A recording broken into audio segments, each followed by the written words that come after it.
Salaar movie త్వరలో రాబోతుంది కదా, అవును, ఎక్స్పెక్టేషన్ ఎలా ఉంది? ఎక్స్పెక్టేషన్ వేరే లెవెల్ పీక్స్. ఓకే, మరి టీజర్ వచ్చినప్పుడు ఒక చెయ్యి ఒకటే చూపించారు, ఏం కనపడలేదని డిసప్పాయింట్ అయ్యారు కదా. మరి ఎందుకని సెకండ్ ట్రైలర్ వెళ్ళేది. ట్రైలర్లో కూడా 2 నిమిషాల తర్వాత వచ్చిండు కదా. అవును అవును, మరి సినిమాలో కూడా 20 మినిట్స్ తర్వాత వస్తాడని అంటున్నారు. 20 minutes తర్వాత వచ్చినా మాకు ఉమ్, కొంచెం మాస్ లుక్ తో వచ్చింది, మంచిగా వన్ కట్అవుట్ తగ్గట్టు లుక్ ఇచ్చిండు, మాకు సాటిస్ఫాక్షన్. 20 minutes వచ్చినాక కూడా ఉమ్. మాకు అరే వన్ చూసినాడే ఫ్రీ అయిపోయింది, ఆ 20 minutes మర్చిపోయింది. ఓకే, శృతి హాసన్ మాక్సిమం ఏ సినిమాకు పెద్దగా ప్లస్ అవ్వలేదు, అవును, ఈ ఆమె ఉండటం. అవి ఉండటం వన్ కట్అవుట్ కు ఈ శృతి హాసన్ మంచిగా సెట్ అయిపోయింది. ఒక ఉగ్రం సినిమా టైప్ ఉందని చాలా మంది ట్రోల్ దానికి చేస్తుంటారు. దీనికి సంబంధమే లేదు భయ్యా, దాని అదే ఇది వేరే లెవెల్ అసలు. ప్రశాంత్ నీల్ మీద నమ్మకం, ప్రభాస్ మీద నమ్మకం. నాకు ప్రభాస్ మీద నమ్మకం.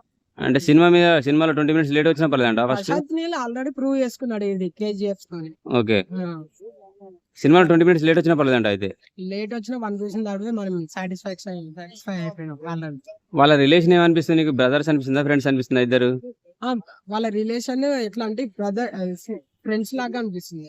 Rajamouli sir brother plus friend, ఇంకా బ్రదర్ ఫ్రెండ్లీగా ఎట్లుంటారో అట్లున్నాయి. కానీ ట్రైలర్ లో మనకి అప్పుడప్పుడు వాళ్ళిద్దరు విలన్లుగా కూడా మారే ఛాన్స్ ఉన్నట్టుగా, ఆపోజిట్ గా మారే ఛాన్స్ కూడా అనిపిస్తుంది. అది part 2 లో ఉందని నాకు అనిపిస్తుంది. అచ్చా, part 2 ప్లాన్ చేసినట్టు అనిపిస్తుంది. ఆ బ్రదరే ఫ్రెండ్స్ ఉంటారు కదా, అట్లే వాళ్ళే సెకండ్ part 2 కి విలన్ గా మారి ఇట్లా. రాజమౌళి సార్ ఇంటర్వ్యూ చేసిండు, అవునవును, దాంట్లో కూడా కొంచెం తేడాగానే అనిపిస్తుంది. వాళ్ళ చెప్పిన విధానం బట్టి చూస్తే కూడా డౌట్ వస్తున్నది కదా మళ్ళీ. అందుకనే కదా మూవీ మళ్ళా ముందే చెప్పేస్తే ఎట్లుంటది మనకి, మూవీ చూసే కిక్ అనేది పోతుంది కాబట్టి. ఎందుకంటే డైరెక్టర్ కూడా నేను అంత హ్యాపీగా లేనన్నట్టుగా మాట్లాడాడు, మళ్ళీ అది ఫ్యాన్స్ కి ఎలా పోతుంది అది మరి? హ్యాపీగా లేనంటే ఇప్పుడు ఫ్యాన్స్ కోసం, ఇప్పుడు మూవీ కోసం అట్లా చేస్తాను. మన మూవీ చూసినాక అర్థమవుతుంది మీకు ఎవరికైనా. రాజమౌళి సార్ కూడా నన్ను డిసప్పాయింట్ చేసినావు అన్నట్టుగా మాట్లాడాడు. అది దానికి దీనికి సంబంధం లేదు భయ్. అంటే మూవీ చూస్తే మీరే చెప్తారు, ఇంకా నేను చెప్పని అవసరం లేదు, ఎందుకంటే ప్రతి ఒక్కరు మూవీ చూడాలి కాబట్టి. మూవీ చూస్తే మీకు కూడా అర్థం అయిపోతుంది, పక్క మీరు మూవీకి రావాల్సిందే. Block buster hit. బాహుబలి రికార్డులు దాటిపోతాయా?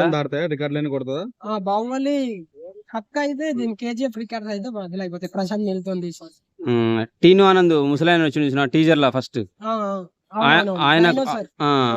ఆయన ఉండటం కూడా కొద్దిగా మైనస్ ఉంటది. ఫైట్ మాస్టర్ గానీ ఆయన మంచి ఫైట్ మాస్టర్ యాక్టర్ గానీ ఆయన వల్ల కొన్ని సినిమాలు మైనస్ లైన్లు ఉంటాయి మాక్సిమం. మరి అది ప్లస్ అవ్వచ్చు ఆయనకి ఈసారి. ఆయన ప్లస్ పాయింట్ ఆయన ఏంటంటే స్టోరీ ఆయన గురించి ఆయన రివీల్ చేస్తాడంట ఆయన. సో టోటల్ గా సినిమా ఏ రేంజ్ పోతాడు? టోటల్ గా వేరే లెవెల్ పోతుంది. ప్రభాస్ ఇప్పుడున్న సినిమాల కంటే హాలీవుడ్ మొత్తం ఇండియా వరల్డ్ వైడ్ గా వేరే లెవెల్ వెళ్ళిపోతుంది. అంటే part 2 కోసం వెయిట్ చేస్తారా? part 2 కోసం ఈగర్లీ వెయిటింగ్, ఎందుకంటే ఎప్పుడు షూట్ కంప్లీట్ చేస్తారు, ఎప్పుడు రిలీజ్ అవుతుంది. సో ఫైర్ సీజ్ అని ఇచ్చిండు కదా మనకి ఫస్ట్ పార్ట్ కి. సో మంటని సీజ్ చేసి పెట్టిరా? మంటని సీజ్ చేసి సీల్ చేసి పెట్టినట్టు నేను లెక్క. అంటే 22 జరిగినట్టు థియేటర్ తగలబెట్టాడు అయితే. సీట్లు మొత్తం వెళ్ళిపోయినాయి ఇక్కడ. దొరుకుతలే, మేము ప్రైవేట్ గా అమౌంట్ ఎక్కువ పెట్టి తీసుకున్నాం. అంటే టికెట్ల రేట్లు కూడా పెంచిండ్రు కదా, అదేమన్నా కొద్దిగా డిసప్పాయింట్ అంటే ప్రభాస్ సినిమా అంటే మినిమం ఉంటది కాబట్టి టికెట్ల రేట్ ఎక్కువ అయినా సరే పైసల గురించి ఆలోచించారు, టికెట్ దొరకడమే ఆలోచిస్తారు. ఒక్క మాటలో సలార్ గురించి ఏమని చెప్పి. సలార్ డైనోసార్ ఇక అందులోనే మూవీలోనే చెప్పేసింది ఫస్ట్ టీజర్ లా. అందులో ఇక డైనోసార్ అంటే డైనోసార్, ఇక దాని మించిన యానిమల్ ఉండదు. ఇక రికార్డులు కూడా వేరే లెవెల్ బద్దలు కొట్టింది మొత్తం, బాక్స్ ఆఫీస్ బద్దలు అయిపోయింది. బ్యాక్గ్రౌండ్ మ్యూజిక్ ఎలా ఉంది? బ్యాక్గ్రౌండ్ మ్యూజిక్ తో ఇంకా ఎక్కువ వస్తుంది ఫ్యాన్స్. ఆ ఫైట్ సీన్స్ కానీ గన్ సీన్స్ ఎలా అనిపించింది? ఆయన సీన్స్ ఇక చెప్పాను, ఇంకా మీకు చెప్తే ఇక వేస్ట్ అది, ఎందుకంటే మేము మూవీ చూడాలి, ప్రతి ఒక్కటి మూవీకి వచ్చి చూసి పోవాలి. చెప్తే మీకు 18+ అన్నారు కదా, 18+ లాగా ఏమైనా ఉంది? 18+ ఫ్యామిలీతో రావచ్చు.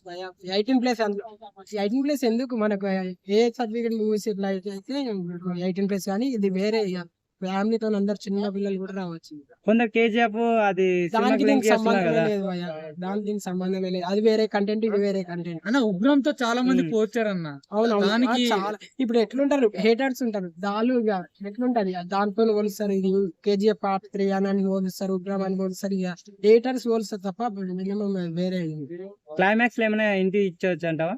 క్లైమాక్స్ అసలు లేదు. ఎందుకంటే బాహుబలి 2 బాహుబలి పార్ట్ 1 చూసినాం కదా, అదే కట్టప్ ఎందుకు చంపేసిన, ఇది కూడా సేమ్ అదే ట్విస్ట్. అన్న ఫ్రెండ్షిప్ బాండింగ్ ఎలా ఉంది అన్న? ఫ్రెండ్షిప్ బాండింగ్ బాగుంది, కానీ అది ఫ్రెండ్షిప్ బాండింగ్ తోనే పార్ట్ 2 ఉంది అనిపిస్తుంది. ఆడు విల్లన్ గా మారే టైప్ అనిపిస్తుంది. ఇంకా మీరు మూవీ చూడాలనేది ఓవరాల్ గా మూవీ ఎలా ఉంది అన్న? అంతే జనాలకి ఏం మెసేజ్ ఇచ్చారనుకుంటున్నారు దీనిపైన? ఇప్పుడు ఫ్రెండ్ మోసం చేస్తే ఎట్లా, ఫ్రెండ్స్ మోసం చేసిన ఇట్లా ఎట్లా ఉంటారో అట్లా అనిపిస్తుంది. ఓకే, ఓవరాల్ గా ఈ మూవీ ఎంత కలెక్షన్ చేస్తుంది? ఇప్పుడు కలెక్షన్ చేసిన దానికంటే ఇది వేరే లెవెల్ వెళ్ళిపోతుంది budget. Okay, thank you. Thank you.